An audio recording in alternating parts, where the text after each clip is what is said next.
మన పండుగ, మన మెగా అభిమానుల పండుగ. నిజంగా మెగాస్టార్ అభిమానులందరికీ సంక్రాంతి వచ్చేసింది. సో ఇది నిజమైన వైబ్, ఇది నిజమైన వింటేజ్ వైబ్. అండ్ మూవీ అయితే ఫుల్ కామెడీ ఉంది, ఎమోషన్ ఉంది, అండ్ చాలా చాలా బాగుంది. అండ్ కంప్లీట్గా ఫ్యామిలీ అందరు వెళ్ళి చూడాల్సిన పర్ఫెక్ట్ ఫిలిం అనొచ్చు ఈ సంక్రాంతికి. ఆడియన్గా చెప్పారు, ఫ్యాన్గా కొరియోగ్రాఫ్ సాంగ్ స్టార్టింగ్ సాంగే పడింది. ఎలా అనిపించింది? ఆ ఫీల్ ఎలా ఉంది? ఎలా అనిపించింది అంటే ఇంకా కొన్ని కళలు జీవితంలో నెరవేరుతాయి అంటారు చూసారా. సో డాన్స్ని నమ్ముకొని వచ్చిన మాకు, ఇండస్ట్రీకి వచ్చిన ప్రతి ఒక్కరికి ఒక కళ ఉంటుంది. ఒకసారైనా మెగాస్టార్ కానీ చూడాలి, ఒక సెల్ఫీ తీసుకోవాలి, ఆయనతో కలిసి పని చేయాలని. సో ఫైనల్గా మేము ఆయనతో కలిసి వర్క్ చేసాం, సూపర్ డూపర్ హిట్ కొట్టేశాం. అండ్ ఎక్కడో ఇన్స్టాలో రీల్స్ చేసుకుంటున్న మమ్మల్ని బాస్ మా టాలెంట్ని గుర్తించి ఇంటికి పిలిచి అవకాశం ఇచ్చారు. సో ఆ రోజు నుండి చాలా రెస్పాన్సిబిలిటీ పెరిగిపోయింది మాకు.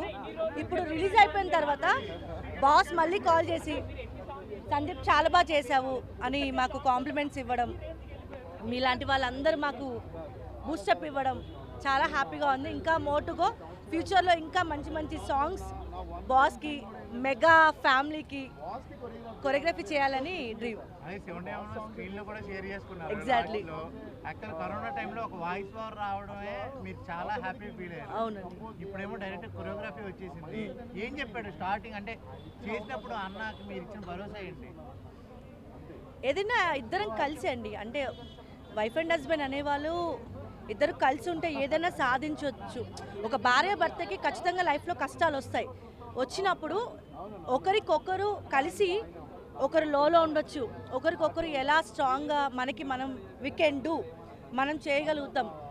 మేము ఇద్దరం కూడా ఫస్ట్ నుంచి కూడా మాకు మేము ఎవరు సపోర్ట్ చేసినా చేయకపోయినా ఇద్దరము సపోర్ట్ చేసుకుంటూ సాధించాం ఫైనల్గా. సో ఒక చిన్నది ఏంటంటే మా నుంచి చాలామంది యంగ్ జనరేషన్ కపుల్ చాలా చిన్న చిన్న వాటికి విడిపోతున్నారు.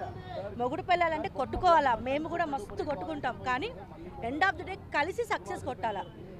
భార్య భర్తలు కలిసి ముందుకెళ్తే సాధించలేదంటూ ఏది ఉండదు.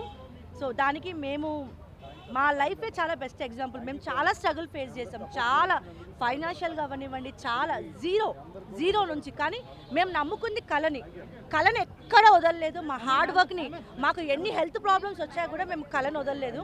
సో మన కష్టాన్ని మనం నమ్ముకుంటే ఖచ్చితంగా భగవంతుడు అనేవాడు గుర్తిస్తాడు. ఆ భగవంతుడే మనిషి రూపంలో కొంతమందిని పంపిస్తాడు. అలా మా లైఫ్లో మెగాస్టార్ గారు మాకు అవకాశం ఇచ్చారు. ఆ అవకాశాన్ని సద్వినియోగం చేసుకున్నాం. ఈరోజు మీలాంటి వాళ్ళందరూ ప్రేమను పొందాం. Thank you so much. And మళ్ళీ ఒక్కటే చెప్తున్నా, ఈ సంక్రాంతి మన పండుగ, మన మెగా అభిమానుల పండుగ, మనందరి పండుగ. So let's celebrate the